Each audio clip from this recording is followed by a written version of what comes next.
سليم إذا ده بس إيه رأيك نقول لتيتا احنا عايزين ناكل حاجة حلوة. ماشي يا ملوكة يلا.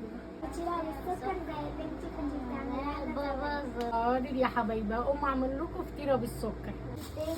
يا تيتا وري المشاهدين طريقة عمل الفطير. ماشي يلا يا تيتا بسرعة. وهحط معلقة سكر صغننة. ماشي. اتفرجوا على كل الوصفة بتاعت تيتا، اسمعوا لنا لايك كتير.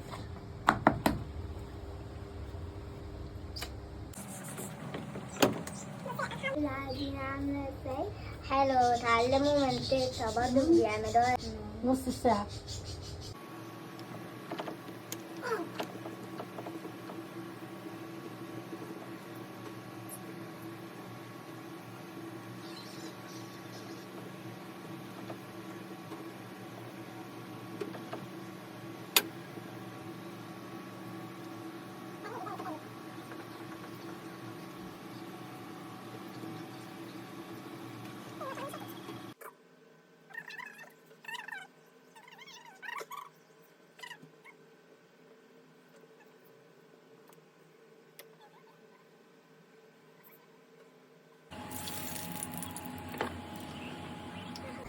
الله الله الله.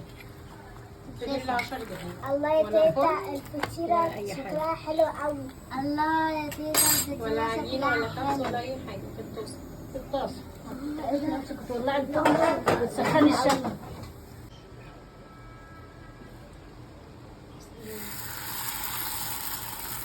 تعالوا عشان هم مش صابرين على الفطير.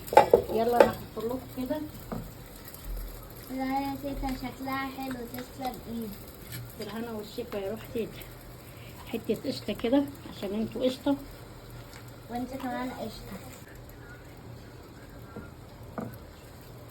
الله.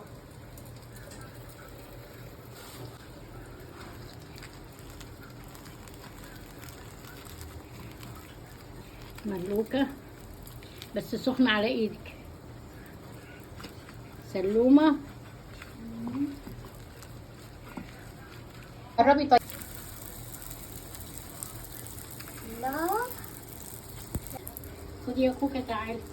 الله تسلم ايدك يا تيتا حلوة قوي. اعملوا لي بقى لايك كتير قوي، يا ما تقوليش هزعل منه. ادي المنديل وخدي الفطيرة. شفتوا؟